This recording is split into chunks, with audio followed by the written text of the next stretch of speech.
Eccomi qua, ciao a tutti, pace e illuminazione, bentornati nel canale La Via del Sutra del Loto, un canale che vi parla del Sutra, vi spiega addirittura il Sutra del Loto e il Gosho e gli insegnamenti di Nichiren, no? È un canale molto seguito, mi raccomando continuate a mandarmi i vostri commenti, grazie per tutti i complimenti, io sono veramente en- entusiasta a mille. Senti, oggi ti ho fatto un regalo incredibile.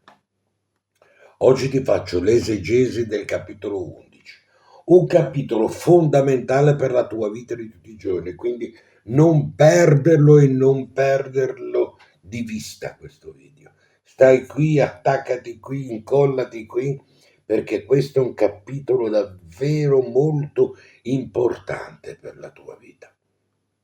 Mi raccomando, se non sei ancora abbonato, abbonati perché gli abbonati sono felicissimi perché hanno dei contenuti incredibili per la loro vita di tutti i giorni, no? Noi diamo dei contenuti che davvero aiutano le persone a vivere.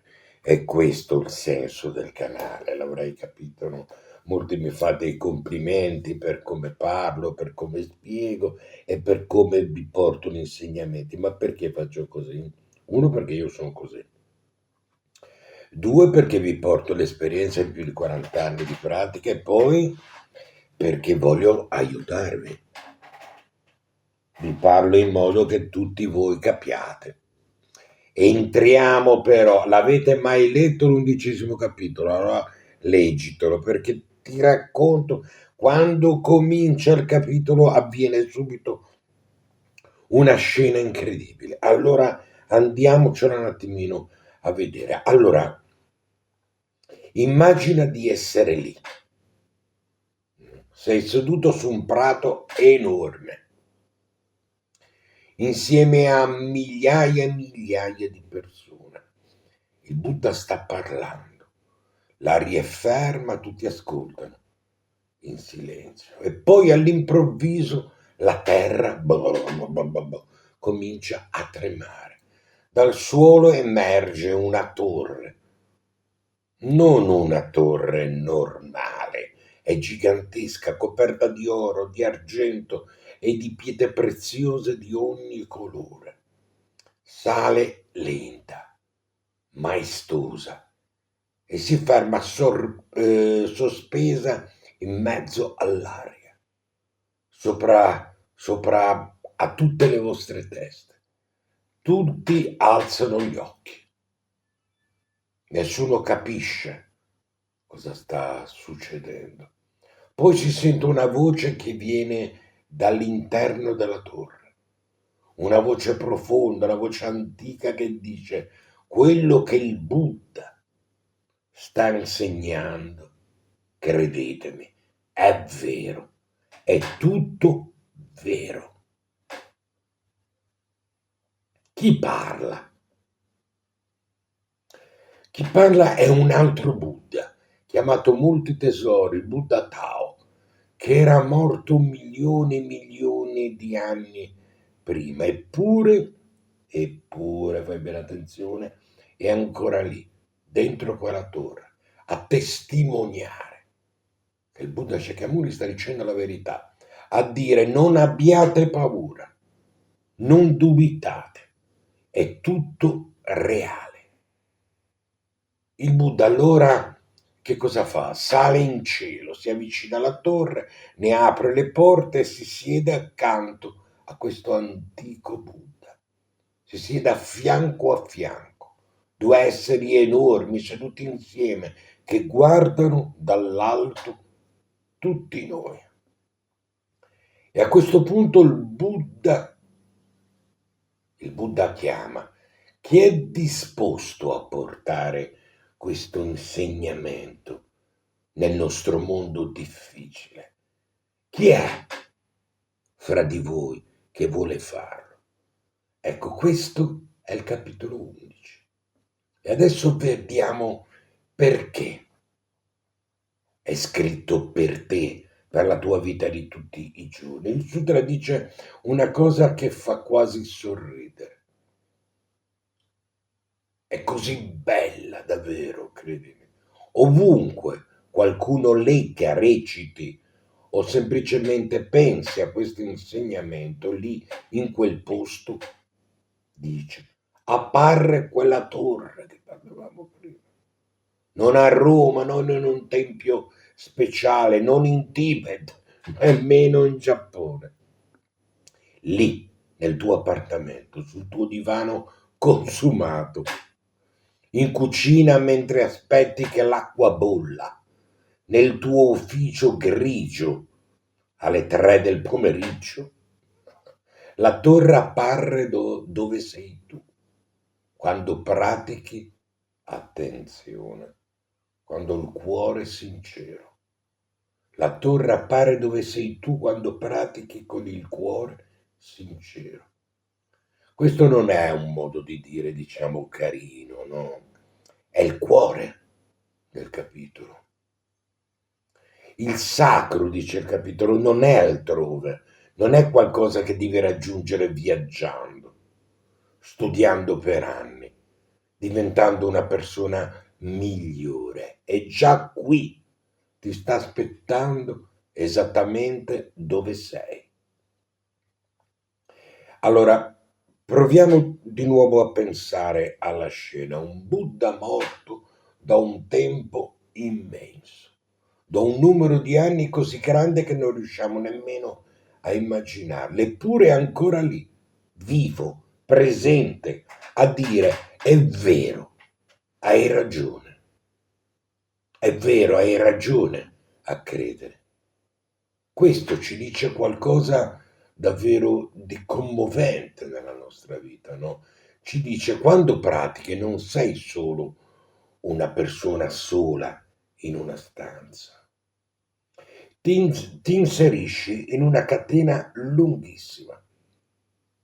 Dietro di te ci sono tutti quelli che hanno praticato prima di te, i tuoi insegnamenti nel Dharma, i praticanti di secoli fa, le persone semplici che in epoca difficilissime hanno tenuto in mano lo stesso sutra che stai tenendo in mano tu. Non ti vedono, ma sono con te, come molti tesori, come il Buddha Tao nella torre, presenti a dirti stai facendo la cosa giusta. Mi raccomando, non mollare. Hai mai avuto la sensazione, ad esempio, ma ti sarà successo, no? A me è successo varie volte, no? Hai mai avuto la sensazione in un momento di sconforto che qualcosa di grande ti stesse sostenendo senza che tu riuscissi a spiegarlo? Il capitolo 11 dice che quella sensazione non è fantasia, è reale. Quella sensazione è quella torre che si alza. Il Buddha chiama questo mondo, lo chiama Sa. Sa è una parola particolare, vediamola. In sanscrito vuol dire letteralmente da sopportare.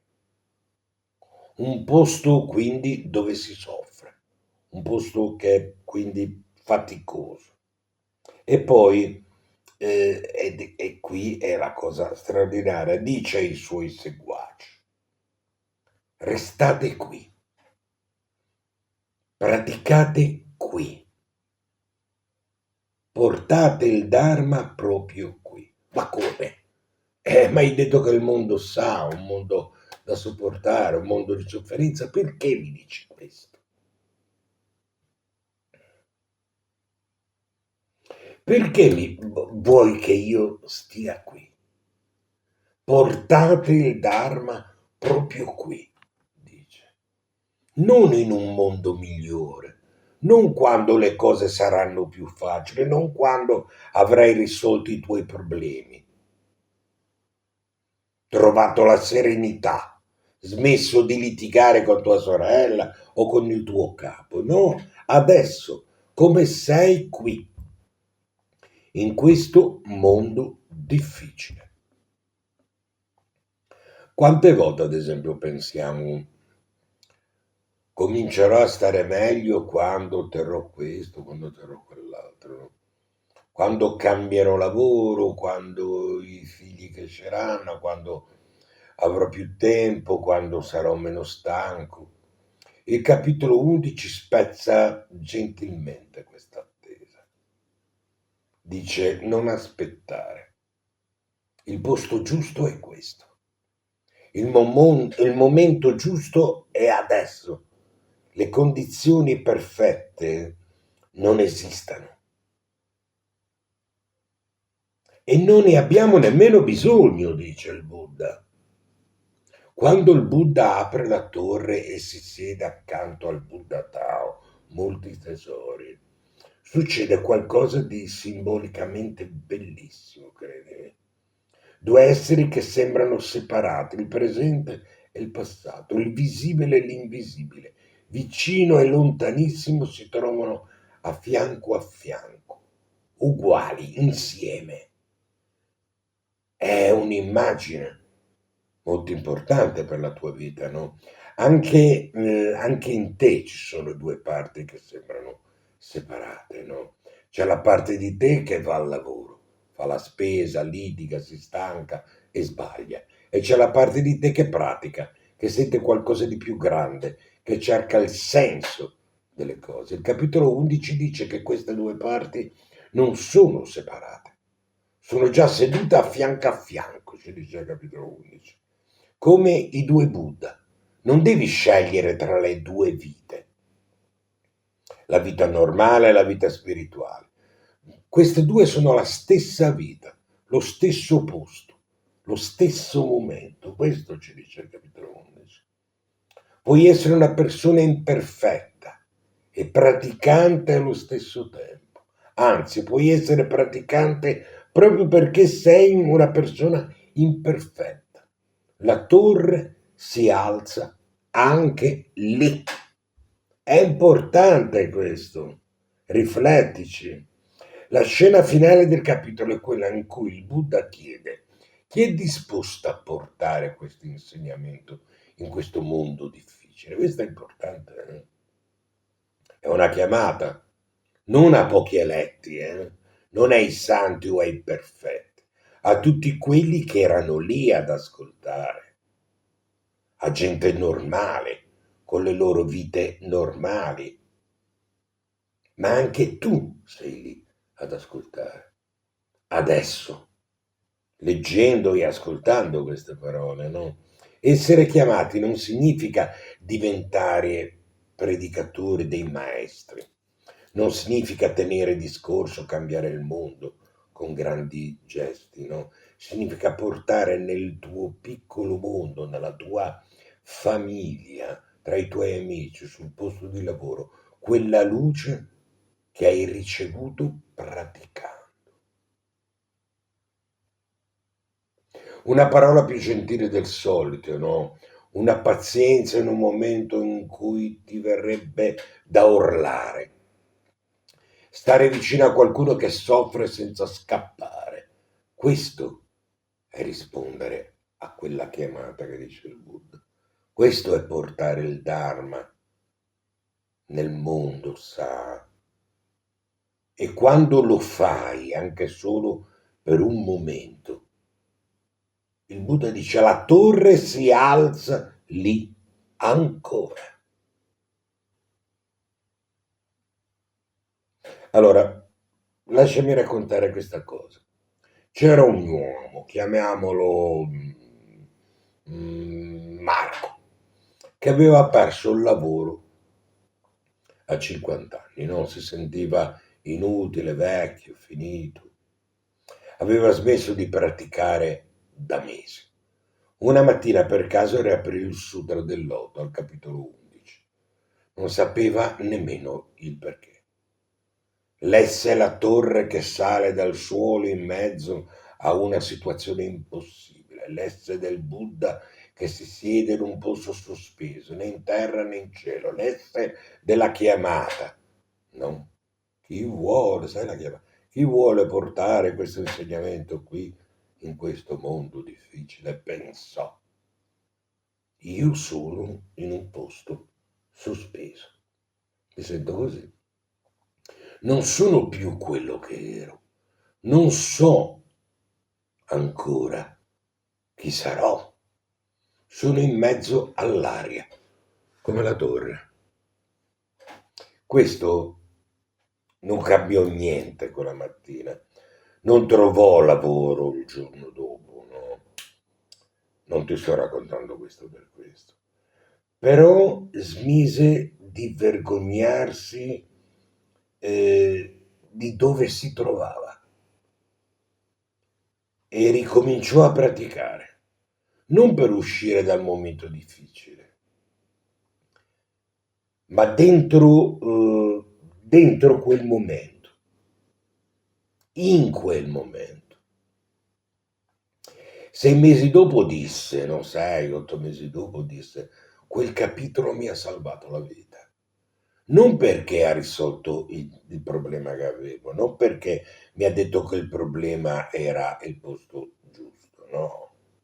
Però quel capitolo mi ha salvato la vita. Il capitolo giusto non è un capitolo per i grandi maestri, non è scritto in un linguaggio difficile per tenere fuori la gente normale, è scritto per te, è scritto per me, per Marco che ha perso il lavoro, per la donna che porta una rabbia vecchia di anni, per chiunque si senta sospeso in mezzo all'aria senza sapere dove posare i piedi. No? La torre emerge dal suolo esattamente lì, in quel posto sospeso.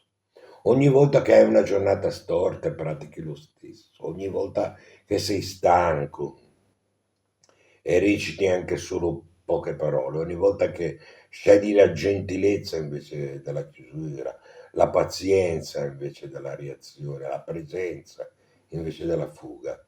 Ecco lì la torre, quella torre si alza. Non te ne accorgi quasi mai in tempo reale. Le trasformazioni grandi non si vedono solo guardando indietro, ma si vedono dopo. Stanno accadendo, stanno succedendo come la torre che sale lenta dal suolo, maestosa, silenziosa, inevitabile. Tu sei il luogo dove appare. Sei già abbastanza. E questo capitolo ti dice che sei esattamente nel posto giusto. Capisci il regalo che ti ho fatto oggi? Capisci che questo capisci la grandezza del Sutra del Loto? Capisci che questo capitolo ti può davvero aiutare? Ragionaci, meditaci, perché magari sulle prime non senti che, ma non riesci bene a meditaci un attimo. Riascolta questo video, pensa alla torre, pensa, dice, ogni luogo in cui pratico è il luogo della pratica. Noi cerchiamo sempre templi, è lì che dobbiamo andare, è lì che cerchiamo monaci, no? Li lecchiamo. Questo capitolo ci dice che noi siamo già tutto, noi abbiamo già tutto. Dove ci posiamo, lì, in quel preciso momento, in quel posto, lì c'è già tutto. Lì si alza la torre. Lì è il posto ideale per praticare il Dharma. E questo, e guarda, è qualcosa di meraviglioso. Per una persona come me, che ha il passato che ho io, per tutta la sua storia nel Dharma, no? Nella ricerca della scuola migliore, delle scuole migliori, della ricerca di un tempio, e abito in una regione che non c'è templi, e ho fatto chilometri, e volevo farne di più, e volevo andare in Giappone, ma non c'avevo i soldi, se non andavo in Giappone non mi sentivo vero, non mi sentivo reale. Poi questo capitolo mi ha detto: ma cosa stai dicendo? Ma cosa dici? Ma perché devi stare sempre male? Perché ti devi sempre fare male? Fai attenzione, ragiona. Hai il Sutra del Loto, leggi, ascolta Massimo, te lo spiega. In questo capitolo ti dice che hai già tutto, che ovunque, anche in quel prato davanti a casa, in quella panchina al parco, dove ti prendi il Sutra del Loto e ci leggi due parole, due frasi, due righe, lì è il posto del Dharma, lì appare la torre. E con te dice, anche se non li vedi, ci sono tutti quelli che hanno fatto quello che stai facendo tu, tutti quelli che hanno creduto a quello che stai credendo tu. Ma te ne rendi conto di che cosa ti dice? È una cosa meravigliosa, eh? Facci caso, sentilo dentro di te, perché questa è una cosa davvero meravigliosa. Cioè, non ti fa sentire solo, ti fa sentire amato, ti fa sentire protetto, ti fa sentire che sei una persona che è nel posto giusto. Purtroppo il problema della nostra società è questo, no? Siamo tutti incazzati, ci sentiamo tutti in pericolo, e pericoli ce n'è tanti.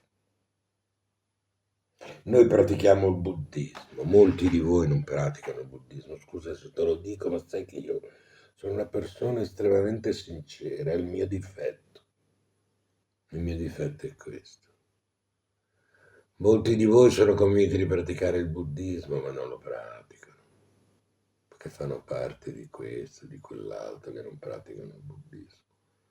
Non c'hanno niente a che fare con il buddismo, è per quello che continuate a stare male, è per quello che continuate ad avere sempre gli stessi problemi, è per quel motivo lì. È per quel motivo lì. Io adesso magari non te ne accorgi, adesso magari sentirmi dire queste cose ti fa incazzare, dici, ah ma no, sai che cosa c'è? Che io non guardo più i tuoi video, fai quello che vuoi. A me è una cosa che fai contro di te, non contro di me. Se non mi guardi il video tu, me lo guarda un altro. Scusami se te la dico proprio così. È qualcosa che fai contro di te. Se fai delle critiche a me, le fai a te. Io parlo del Sutra del Loto. Non parlo di altro. Io ho studiato per quasi 40 anni il Sutra del Loto. L'ho letto tante volte, mamma mia. Ho meditato, ma tutti i giorni medito sul Sutra del Loto, tutti i giorni, e tutti i giorni trovo insegnamenti nuovi. E il Sutra del Loto ha cambiato radicalmente la mia vita perché mi ha detto come comportarmi. A te il Sutra del Loto ti ha detto come comportarti? No, perché? Perché non hai mai praticato il Sutra del Loto. Tu credi di praticare il Sutra del Loto facendo gonghi, no?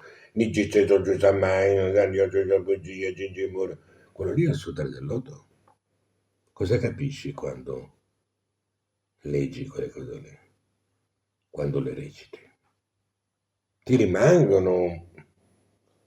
Niji Ceso Giusamai. Ah, sì, è vero, l'altra sera mi è successo Niji Ceso. No, no, no, no, no. Non succede. Perché? Perché lo fai in Shindoku, una lingua morta. Una lingua che non ti dà nulla. Allora, se pensi che la pratica del Sutra del Loto sia quella, ti sbagli. La pratica del Sutra del Loto è leggere il Sutra del Loto e capirlo. Perché tu non sai né giapponese, e di altre lingue, sei italiano, come sono italiano io. E se non lo leggi in italiano non lo capisci. Se conosci l'inglese, lo leggi in inglese, allora lo capisci. Però devi capire quello che leggi. Perché se non lo capisci e non lo ami, come fai ad amarlo? Come si fa a amare qualcosa che tu non capisci? Io la prima volta che ho sentito recitare un capitolo del Sutra del Loto, che non era il secondo o il sedicesimo, dicevo, ma cosa sta recitando questo qui? Eppure stava recitando il Sutra del Loto. E io dicevo, io sono un devoto del Sutra. Eppure non l'avevo manco riconosciuto. Allora, che cosa ti dice questo? Che non stai lavorando bene? No, che devi un po' riprenderti. Mm. Ciao a tutti, pace a tutti voi e illuminazione. Mi raccomando, mandatemi commenti e condividete il video.